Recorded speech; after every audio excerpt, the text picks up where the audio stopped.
제3장. 그런데 뱀은 여호와 하나님이 지으신 들짐승 중에 가장 간교하니라. 뱀이 여자에게 물어 이르되, 하나님이 참으로 너희에게 동산 모든 나무의 열매를 먹지 말라 하시더냐? 동산 나무의 열매를 우리가 먹을 수 있으나 동산 중앙에 있는 나무의 열매는 하나님의 말씀에 너희는 먹지도 말고 만지지도 말라, 너희가 죽을까 하노라 하셨느니라. 너희가 결코 죽지 아니하리라. 너희가 그것을 먹는 날에는 너희 눈이 밝아져 하나님과 같이 되어 선악을 알 줄 하나님이 아심이니라. 여자가 그 나무를 본즉 먹음직도 하고 보암직도 하고 지혜롭게 할 만큼 탐스럽기도 한 나무인지라. 여자가 그 열매를 따먹고 자기와 함께 있는 남편에게도 주매 그도 먹은지라. 이에 그들의 눈이 밝아져 자기들이 벗은 줄을 알고 무화과 나무 잎을 엮어 치마로 삼았더라. 다시 한번 인사하겠습니다. 예수님만이 진리이십니다. 예수님만이 진리이십니다. 우리가 그런 말에 속아서는 안 돼요. 좋은 게 좋은 거다. 좋은 게 좋은 거다. 다른 종교, 다른 이념을 가진 사람들과 함께 잘 사는 것 좋겠지만 우리가 꼭 배타적이어야 할 것이 있다면 바로 진리에 대한 부분입니다. 진리에 대한 부분은 누구에게도 양보할 수 없는 거예요. 예수님만이 진리이십니다. 늘 이렇게 선포하셔야 돼요. 좋은 게 좋은 거니까 타협하고 종교 대통합, 그런 말들을 자주 합니다. 종교의 통합, 종교의 다양성, 각기의 다른 문화를 가지고 다른 역사를 가지고 있기 때문에 이 종교가 다르지만 결국은 다 하나이다, 이런 논리를 펴고 있다는 것입니다. 이게 종교다원주의예요. 종교다원주의. 절대 진리에 대해서 배제하고 종교의 다양성을 인정하자. 여타 종교는 그것을 인정하고 함께 모이기도 합니다. 근데 기독교는 반대할 수밖에 없습니다. 왜냐하면 우리 주님께서 말씀을 하셨기 때문에 분명하게 내가 곧 길이요 진리요 생명이니 나로 말미암지 않고는 아버지께로 올 자가 없다라고 분명하게 말씀하셨어요. 진리는 다른 데 있지 않아요. 오직 예수님께만 있습니다. 근데 종교다원주의는, 종교 통합을 원하는 사람들은 그것을 너무 배타적이지 않느냐라고 한다는 거예요. 개중에는 이 기독교 중요한 위치에 있는 목사님들도 그 종교다원주의 안에, 종교 통합이라는 명목 아래 함께 모이고 있는 분들도 있다는 거예요. 종교 대통합, 정말 거창하고 이름 좋잖아요. 종교 대통합, 뭔가 그러나 물론 우리가 함께 해야 할 부분들이 있어요. 국가적으로 위기일 때는 함께 모여야 되잖아요. 싸워야 되잖아요. 지금 코로나로 말미암아 전 세계가 어려운 가운데 놓여 있습니다. 함께 힘을 모아서 어떻게 해결해야 되잖아요. 그러나 진리에 대한 부분은 타협할 수가 없다는 것입니다. 사단은 이 종교다원주의와 같이 이러한 논리를 펴서 예수님만이 진리라는 이 사실을 깨뜨리려고 한다는 거예요. 그래서 말씀의 오류와 왜곡을 가지고 나와온다는 것입니다. 말씀을 왜곡시키고 오류임을 보여주기 위해서 동분서주 움직이고 있다는 거예요. 이 사탄이. 그러한 사단의 말씀에 대한 왜곡은 이미 창세 때 이제 우리가 원역사를 해요. 원역사. 아브라함부터 시작되는 그런 믿음의 역사 말고 원역사 가운데 이미 시작이 되었습니다. 말씀에 대한 왜곡. 창세기 2장에 기록된 에덴 동산은 지상 낙원으로 아담과 하와에게 아주 큰 행복의 장소였습니다. 하지만 3장에 보게 되면 인간의 가장 큰 불행이 임한 장소이기도 합니다. 왜냐하면 아담과 하와가 선악과를 먹었기 때문에 그렇습니다. 오늘 우리가 함께 읽은 3장에는 그러한 장면이 기록되어져 있습니다. 아담과 하와가 선악과를 먹는 인류의 최초의 죄가 들어오는 그러한 장면. 그런데 그러한 장면의 시작에 등장하는 동물이 있네요. 뱀이 등장하고 있습니다. 1절 보시면 함께 읽어볼까요? 1절 상반절 말씀. 그런데 뱀은 여호와 하나님이 지으신 들짐승 중에 가장 강교하니라. 에덴 동산에서 아담과 하와가 부끄러움 없이 행복하게 살고 있는데 3장에는 곧바로 그런데 뱀은 요즘 우리는 도시 가운데 살고 있기 때문에 뱀을 보기가 어려워요. 물론 유튜브를 통해서 뱀의 모습은 볼 수는 있지만 실질적으로 뱀을 본 적이 있나요? 최근에? 도시화된 이후에는 그렇게 뱀을 보기가 어렵습니다. 물론 아직 시골에 가면 여전히 뱀을 볼 수 있겠죠. 이제는 뭐 뱀이 많은 동네라서 뱀사골 그런 동네도 있었잖아요. 그렇게 인근에서 뱀을 볼 수 있었지만 지금은 뱀을 보기가 어렵죠. 뱀을 보면 어떤 생각이 드십니까? 뱀을 좋아하시는 분이 있을까요? 뱀을 먹는 건 좋아하시는 분이 있을지 모르겠지만 뱀을 보면 우선 징그럽잖아요. 또 무섭기도 하고. 뱀의 특징 중 하나가 뱀이 가는 거 보셨어요? 뱀이 지나가는 거? 소리 없이 샥 하잖아요. 어느 순간 딱 바로 옆에 있어요. 만약에 내가 아침에 자고 일어났는데 침대 앞에 뱀이 있다고 생각해보세요. 꽈리를 딱 틀고. 기절을 하겠죠. 뱀이 침대 앞에 딱 있으면은. 그냥 눈 떴는데 앞에 강아지가 있으면 참 귀엽게 안아주기도 하겠지만 뱀이 있다면 끔찍한 그러한 비명을 지를 것입니다.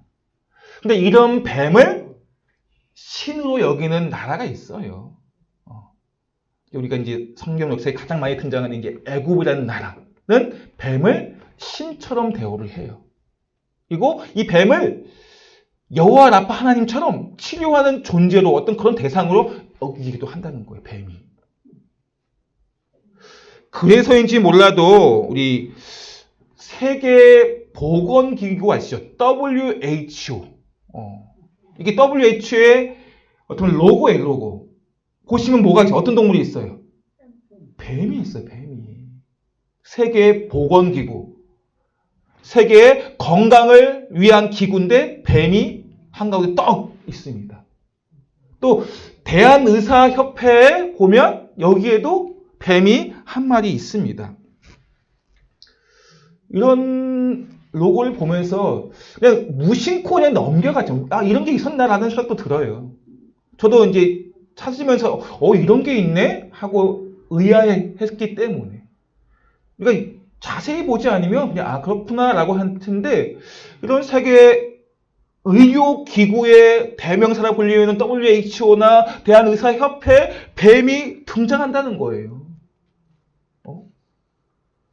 그 이유가 뭘까요? 그 이유가. 왜 의료기구의 상징인 단체에 뱀이 등장하는 것일까요?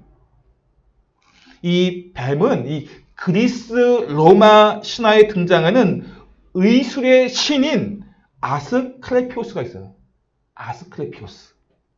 그 가지고 있는 지팡이에 보면 뱀이 감겨져 있습니다. 이 아스클레피오스는 이제 항상 이 지팡이를 가지고 다니는 이유가 있대요. 왜냐하면 뱀이 가지고 있는 특별한 능력 중에 하나가 약초를 잘 캐는데, 잘 발견한대, 약초를.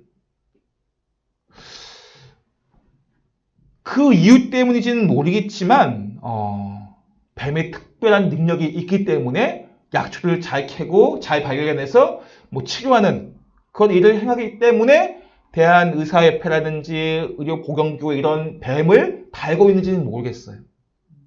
또 하나의 가장 우리가 잘 알고 있는 성경에 기록된 사건, 뱀이 장대에 달린 사건 있잖아요.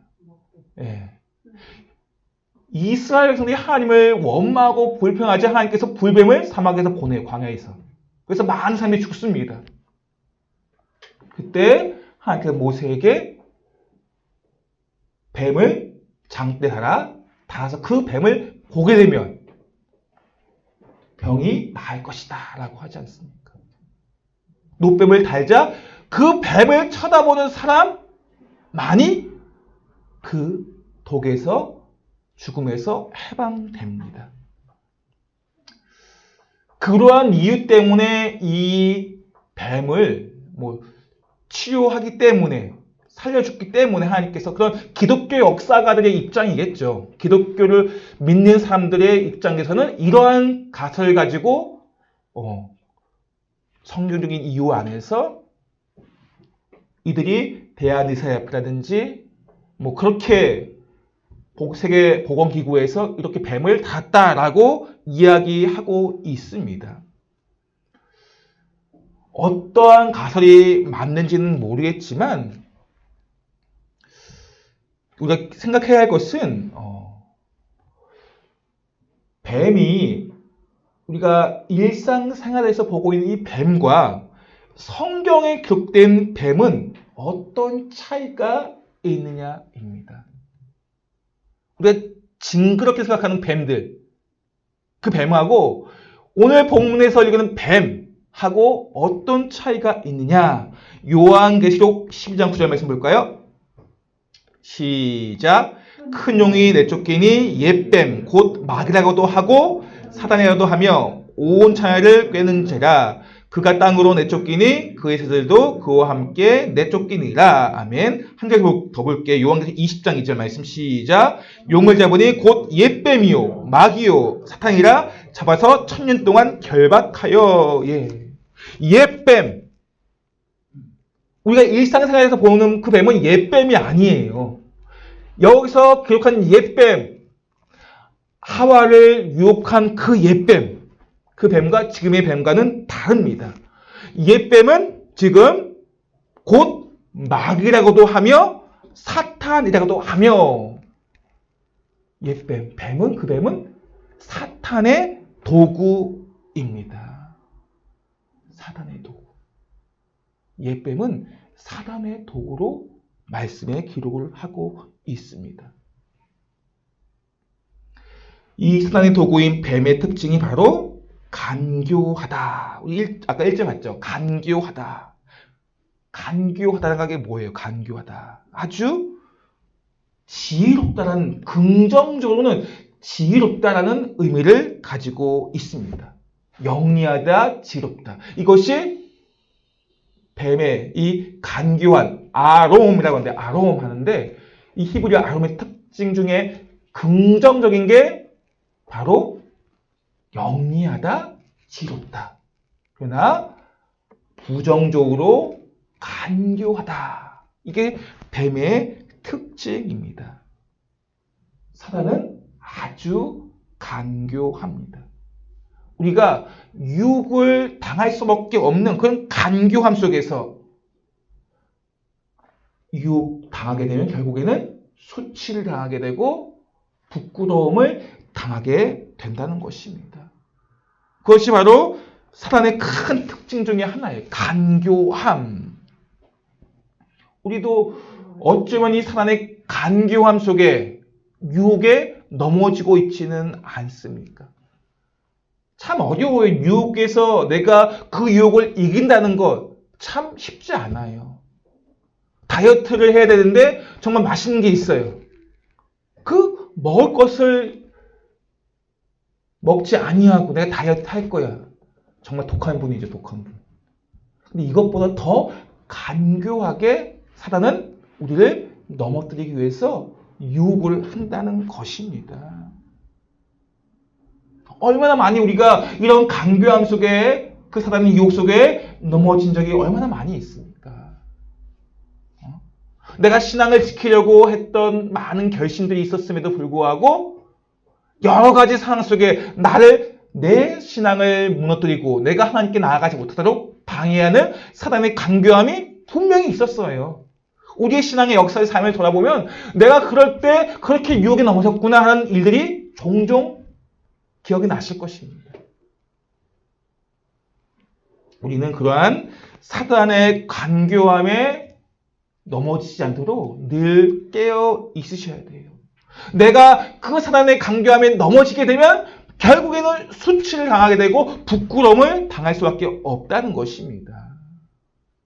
우리가 수치를 당하지 아니하고 우리가 부끄러움을 당하지 않기 위해서는 그런 사단의 간교함에 그 유혹에 이겨내셔야 합니다. 무엇보다 사단은 온갖 거짓말을 가지고 사람을 속입니다. 온갖 거짓말을 가지고. 요한복음 8장 44절 말씀 보십시오. 시작. 너희는 너희 아비 마귀에게서 났으니 너희 아비의 욕심대로 너희도 행하고자 하느니라.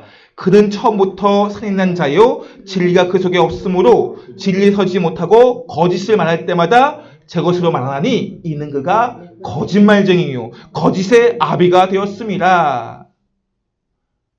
사단은 거짓말쟁이요 거짓의 아비입니다. 온갖 거짓말로 우리를 유혹하고 속이는 존재가 바로 사단입니다. 거짓말쟁이요 거짓의 아비. 그렇기 때문에 늘 우리는 깨어 있으셔야 돼요. 거짓이 있다. 거짓이 있다. 거기는 누가 있다는 거 거기에? 거짓의 아비인 사단이 있다는 거예요. 우리가 이 세상에 살아가면서 얼마나 거짓이 난무한지 몰라요. 얼마나 서로 속고 속이는지 모릅니다. 뉴스에 나오는 많은 사건, 사고들 보면 서로 속고 속이고 사기를 얼마나 많이 치는지, 또 보이스피싱부터 시작해서 거긴 뭐가 있어 그 뒤에? 마귀, 사단이 있다. 사단이. 우리가 거짓을 말하고 거짓을 행하는 그곳에 누가 뒤에서 조종하고 있는 거예요? 마귀가, 사탄이 자꾸 우리를 꿰는 거예요. 유혹하는 거예요. 그렇게 해야지 네가 좀 잘 살 수 있지 않겠니? 그래도 좀 맛있는 거 먹고 좋은 집에 살아야지 않겠니? 하면서 자꾸 우리가 거짓된 삶을 살도록 유혹한다는 거예요. 말씀에 끼어 있지 아니하면 우리는 사단의 그 속임수에, 거짓의 아비이고 거짓말쟁이인 그 사단의 속임수에 넘어갈 수밖에 없다는 것입니다. 그래서 우리가 늘 거짓에 대해서 우리가 깨어 있으셔야 돼요. 말씀으로. 그렇지 않으면 쉽게 그 거짓말에 속아 넘어간다는 거예요. 얼마나 많은 똑똑한 사람들이 그 거짓말에 속아 넘어갑니까? 사기 당하는 사람이 노인들, 어르신들만 그럴까요? 그렇지 않아요. 이단에 빠진 사람들 보세요. 그들이 나이 많은 분들이 빠져 있나요? 아니, 오히려 젊은 사람들이 빠져 있어요. 오히려 똑똑하다고 말하는 사람들이 빠져 있다는 거예요. 거짓에 속아서. 우리가 말씀 안에 바로 서 있지 않으면 그 거짓에 우리도 속아서 이단에 빠질 수도 있고 사기에 넘어갈 수도 있고 늘 깨어 있으셔야 된다는 것입니다. 이것이 바로 거짓말쟁이요 거짓의 아비인 사단의 정체이고 모습입니다. 그렇다면 왜 하나님께서는 사단은 신이 아니에요? 우리가 하나님과 영적 전쟁에서 하나님과 사단과의 전쟁이다. 말이 되나요? 안 되나요? 말이 돼야 안 돼요. 하유라, 사단하고 하나님과 전쟁을 할 수 있어요? 없어요? 상대가 되지 않잖아요. 상대가. 사단은 피조물이에요. 피조물. 오늘 사단의 상징인 뱀 보세요. 1절 말씀 보시면 그런데 뱀은 여호와 하나님이 지으신 들짐승 중에 가장 강교하니라. 지으신 들짐승. 하나님께서 마귀, 사단을 어떻게 했다고요? 지으셨다고 말씀하고 있습니다. 피조물이에요. 마귀도 사단도. 그렇기 때문에 상대가 되지 않아요. 하나님과 우리는 그 사단과 우리 안에 영적 전쟁이 있는 것이 하나님과의 전쟁이 아닙니다. 그렇다면 하나님께서 피조물로 사단을 만드셨습니다. 왜 사단을 하나님께서 만드셔가지고 인간을 타락하도록 하셨을까요? 왜? 이건 이제 선악과를 하나님 왜 만드셨나요? 똑같아요. 좀 비슷한 질문이에요. 왜 우리에게 선악과를 주셨습니까? 지난주에 말씀을 나눴는데 기억나십니까? 왜 하나님께서 선악과를 주셨습니까? 하나님께서는 우리를 로봇처럼 만들기를 원하지 않으셨어요.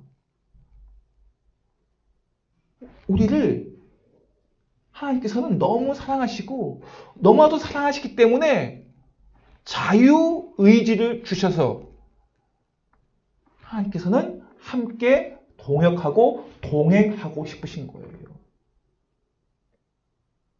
그렇다면 왜 하나님께서 사단을 만드셔서 죄악 가운데 빠지게 하시고 타락하게 하셨을까요? 사도 바울은 그런 말을 했어요. 내가 죄악 가운데 있음을 말미암아 더 큰 하나님의 은혜가 임했다라고 그런 로마서에 그런 기록을 하고 있습니다. 내가 죄악 가운데 있지만 그 죄악으로 말미암아 내가 더 큰 은혜를 받고 있다. 물론 뒤에는 그렇다고 해서 우리가 죄악 가운데 갈 필요는 없어요. 내가 죄악 가운데 임했다 할지라도 그로 말미암아 하나님께 주시는 은혜가 있다는 것입니다. 죄악도 악도 우리가 하나님을 알아가는 도구로 사용할 수도 있다는 거예요. 좋은 그림을 보게 되면 빨주노초, 파남보와 같은 그런 화려한 색깔만 쓰지 않아요. 검은색, 회색, 그런 무채색도 함께 사용합니다. 그럴 때 더욱 그림이 빛나 보일 수가 있어요. 악도 그러한 가운데 우리가 하나님을 더 깊이 알아갈 수 있도록 그러한 도구로 사용하신 거예요. 물론 더 우리가 상상할 수 없는 그런 하나님의 섭리와 계획이 있어요. 우리가 알지 못하는. 좀 더 자세한 것을 우리가 하나님 나라에 가서 하나님 왜 사탄 만드셨어요? 한번 직접 물어보셔요.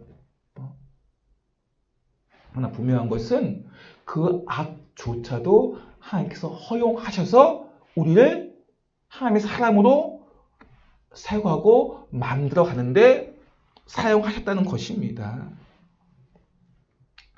우리 하나님 결코 우리를 힘들게 하기 위해서, 괴롭히기 위해서 악을 사용하신 것이 아니라는 것. 우리를 어렵게 하기 위해서, 괴롭히기 위해서 그렇게 악을 허용한 것이 아니에요. 전에 보니까 어떤 기업의 회장님은 회사원들, 자기의 직원들을 괴롭히는 즐거움을 산대요. 지금 감옥 가 있어, 감옥에. 자기 직원들을 괴롭히는 재미로 산대요. 우리 하나님 결코 우리를 괴롭히는 그러한 가운데 우리에게 힘들게 하고 어려움을 주시는 것이 아니에요. 우리의 인생을 향한 하나님의 섭리와 경륜은 우리가 상상할 수 없는 그런 신비가 담겨 있습니다. 더 좋은 것을 주기 위한 하나님의 신비가 담겨 있다는 거예요. 우리의 인생이.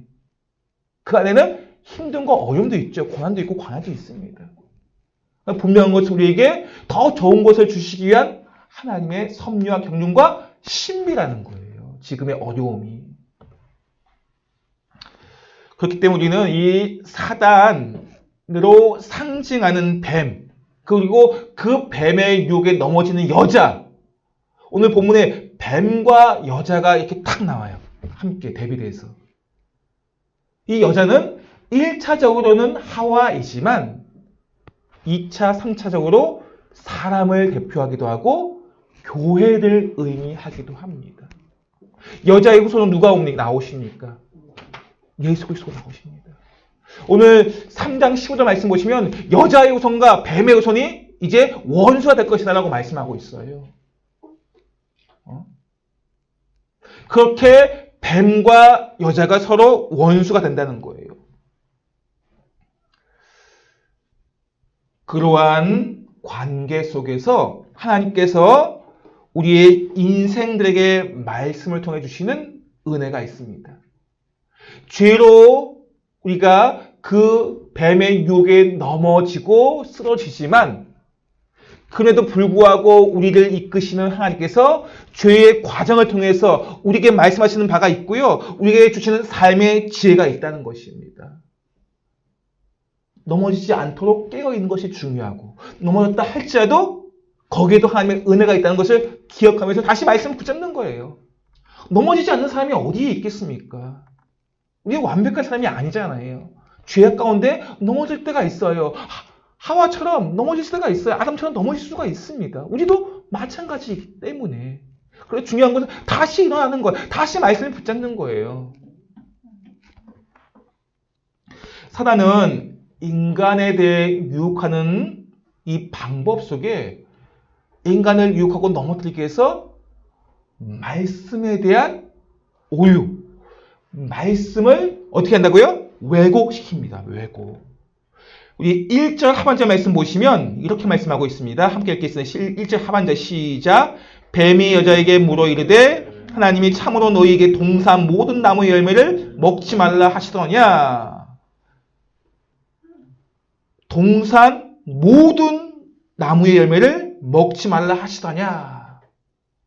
하나님께서는 분명히 동산 각종 나무를 임의로 먹으라고 했어요. 그런데 이 사단은 부정을 넣어가지고 어떻게 하냐? 모든 나무의 열매를 먹지 말라 하더냐. 부정을 넣어요.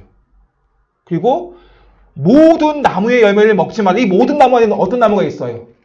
선악과도 포함시킨 거예요.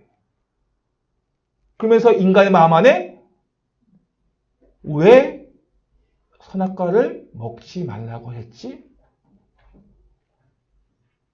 뱀은 사단을 부추깁니다. 선악과를 먹으면 하나님처럼 될 수 있어. 하나님께서 그걸 막고 있는 거야. 라고 그렇게 말씀을 왜곡시킨다는 거예요. 분명히 하나님께서는 동산 모든 나무의 열매를 임의로 주셨어요. 다 주셨어요. 딱 하나 빼고. 선악과 빼고. 그런데 모든 나무의 열매를 먹지 말라 했느냐라고 하니까 인간의 마음 안에 하는 마음이 생기는 거예요. 선악과? 이건 왜 먹지 말라 했지? 라고 의심이 생기는 거예요. 그리고 불평하는 거예요. 주신 많은 것들에 대해서는 감사하지 아니하고 먹지 말라 한 조금 하나 그걸 가지고 왜 주지 않으시냐고 원망한다는 거예요. 그게 사단의 방법이에요. 말씀의 오류, 말씀의 왜곡, 그걸 통해서 우리 안에 원망과 불평이 생기게 한다는 것입니다. 이것은 진리가 아니죠. 사실이 아니잖아요. 하나님께서는 분명히 다 주셨어요. 많은 걸 주십니다.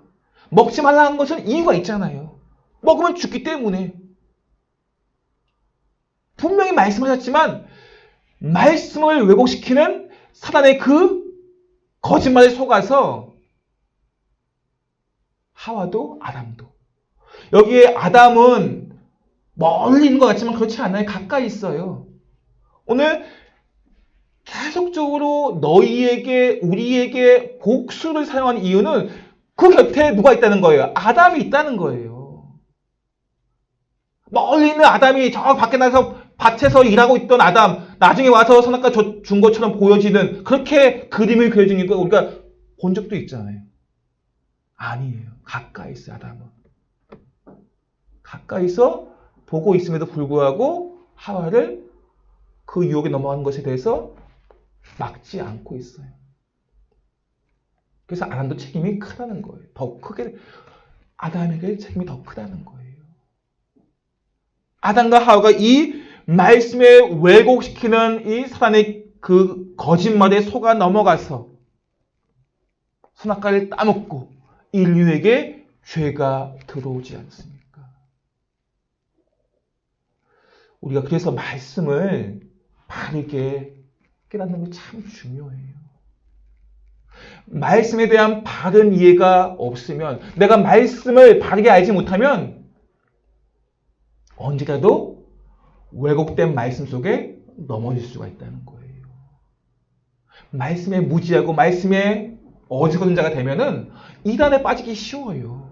이단에 미혹당하기 쉽습니다. 우리가 그런 말씀에 미혹당하지 않도록 깨어 있어야 돼요. 깨어 있어야 돼요. 분명히 하나님께서는 말씀 가운데 그것을 먹으면, 선악과를 먹으면 정령 어떻게 하는 거 반드시 죽으리라고 했어요. 죽으리라. 근데 마귀는, 사탄은 말씀을 왜곡해서 죽을까 하노라. 죽을까 하노라. 하나는 그렇게 말하게 되고 뱀은 어떻게 해요? 결코 죽지 아니하리라. 4절 5절에서 한번 볼까요? 뱀이 여자에게 이르되 너희가 결코 죽지 아니하리라. 너희가 그것을 먹는 날에는 너희 눈이 밝아져 하나님과 같이 되어 선악을 알 줄 하나님이 아심이니라. 마귀 사탄은 너희가 결코 죽지 아니하리라. 말씀을 왜곡시켰습니다. 이러한 말씀의 왜곡에 넘어진 아담과 하와는 결국 선악과를 따먹고 죄를 범하게 된다는 것입니다. 반드시 죽이려고 했는데 왜 사탄의 그 결코 죽지 아니하리라 이 말에 그 유혹에 넘어가서 말씀에 불신하고 선악과를 따먹게 되고 죄를 범하게 되었습니다. 이러한 아담과 하와의 그 모습이 그들만의 모습이 아니기 때문에 오늘 우리에게 말씀을 주시는 거예요. 이 말씀에 왜곡된 그 말씀으로 말미암아 얼마나 많은 이단들이 생겼습니까? 말씀의 눈이 어두운 자들이 그 이단에 빠져서 넘어져 갔습니다. 그들만의 모습이 아니에요. 우리의 모습이 될 수 있고 우리 가족의 모습이 될 수도 있고 우리 친척의 모습이 될 수도 있는 거예요. 그래서 우리가 깨어서 말씀을 잘 분별할 수 있는, 그 말씀을 분별할 수 있는 귀, 그러한 기도를 하셔야 돼요. 내가 이 말씀에 대해 잘 분별할 수 있는 귀를 달라고 기도하셔야 됩니다. 그렇지 않으면 이 사탄의 유혹에, 말씀의 왜곡에 우리는 속아 넘어갈 수도 있다는 것입니다.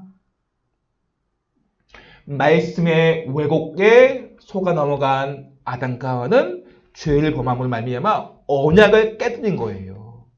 선악과 언약을 깨뜨린 거예요. 하나님의 약속을 깨뜨려준 거예요. 그 죄의 결과로 또 무엇이 나왔습니까? 어떤 결과가 나왔습니까? 7절 말씀 볼까요? 7절 말씀 시작. 이에 그들의 눈이 밝아져 자기들이 벗은 줄을 알고 무화과나무 잎을 엮고 치마로 삼았더라. 눈이 밝아져가지고 자기들이 벗은 줄을 알고 지금 부끄러워하는 거예요. 말씀의 왜곡 속에서 이제 관계가 깨어진 거예요. 관계가. 2장 25절 말씀 보시면 아담과 그의 아내 두 사람이 벌거벗었으나 부끄러워하지 아니하였다고 기록을 하고 있어요. 바로 앞전 마지막 절에 서로 벌거벗었으나 부끄러워하지 아니하는, 서로 솔직하고 다 털어놓는 관계, 서로 속이지 않는 그러한 관계에 있었습니다. 서로를 신뢰하고 감출 것이 없는 그런 관계에 있었기 때문에 관계가 왜곡되지 않았어요. 부끄러워하지 않았습니다.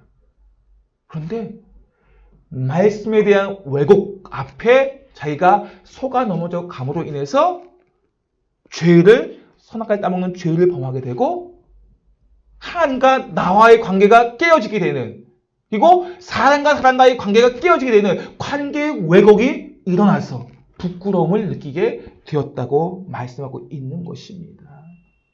이것이 죄의 결과예요. 하나님과의 관계가 깨어지게 되고 사람과 사람과의 관계가 깨어지는, 서로 감출 것이 없는, 서로 신뢰한 그러한 부끄러움의 관계가 서로 이제 저 사람 때문에 내가 먹었어요 하는 관계가 되어버렸습니다. 그런 관계가 되었습니다. 오늘 다시 이 말씀을 우리의 마음에 정리하시면서 거짓의 아비인 이 사단은 계속해서 우리에게 말씀을 왜곡시키며 우리를 유혹할 것입니다. 그럴 때 우리가 그 말씀의 왜곡 때문에 넘어지지 않기 위해서는 말씀에 깨어 있을 수밖에 없는 거예요. 말씀을 바르게 우리가 서 있을 수밖에 없는 것입니다. 그렇지 않으면 신천지, JMS 등 다른 이단들 가운데 넘어질 수 있기 때문에 지금 신천지나 다른 JMS 같은 이단들로 말미암아 그들은 하나님과의 관계를 깨어줄 뿐만이 아니라 가족들이 어떻게 돼요? 가족과의 관계가 깨어졌어요. 다 집 나와가지고 하나님께 그걸 원하지 아니하시는데도 불구하고 지금 말씀에 대한 왜곡 속에서 가족과의 관계가 왜곡되어져서 가정이 무너진 가운데 있다는 것입니다. 오늘 우리가 하나님의 이 말씀을 통해서 사람의 유혹이 어떻게 우리에게 다가오는가, 말씀에 대한 왜곡, 내가 말씀을 바르게 알지 못하고 깨어있지 않으면 그 말씀의 왜곡 속에서 사람의 유혹 앞에, 그 속임 앞에 넘어지게 될 수밖에 없다는 거예요. 그리고 결국에는 죄의 결과로 언약이 깨어지게 되고 하나님과의 관계가 깨어지게 되고 가족과의 관계가 깨어짐으로 인해 가정이 뿔뿔이 다 깨어지게 된다는 것입니다. 그러한 일들이 우리 안에 일어나지 않도록 우리는 진리의 말씀을 바르게 들을 수 있는 그러한 분별하는 귀가 있어야 합니다. 그리고 늘 말씀에 깨어 있어야 됩니다. 우리가 말씀에 깨어 있지 아니하면 우리 시선은 하나님의 시선이 되지 않는 거예요. 우리 선악과에 볼 때 분명 이것은 먹으면 죽는 것이다. 그걸 하나님의 관점이고 하나님의 시선이잖아요. 그런데 말씀의 왜곡함 앞에 선악과가 보암직하고 먹음직하고 탐스러운 열매로 보여지는 거예요. 시선이 바뀌어졌어요. 말씀의 왜곡함 때문에 마귀의 그 사단의 유혹함 앞에, 그 속임수 앞에 넘어진 것입니다. 그들만 그런 것이 아니라 우리도 마찬가지예요. 우리가 말씀 앞에 바로 서 있지 아니하면 세상을 바라보는 우리의 시선이 와, 저거 좋아 보인다, 탐스러워 보인다, 먹고 싶다, 가지고 싶다, 이렇게 우리의 마음이 바뀌어지게 된다는 거예요. 그것은 곧 죽음임에도 불구하고 그렇게 마음이 바뀌어지게 된다는 거예요. 말씀의 왜곡이 우리 안에 일어나게 됨으로 말미암아 사단의 유혹에 넘어짐으로 말미암아 그것이 바로 죄의 결과로 우리 안에 일어나게 된다는 것입니다. 오늘 우리가 이 말씀 가운데 다시 한번 내가 읽고 듣고 배우는 그 말씀 앞에 겸손히 깨어있는 자가 되게 해달라 기도하시고 그 말씀을 바르게 들을 수 있는 귀가 있게 해달라고 기도하시면 말미암아 늘 말씀에 승리하는 우리 모두가 되시기를 예수님의 축복합니다.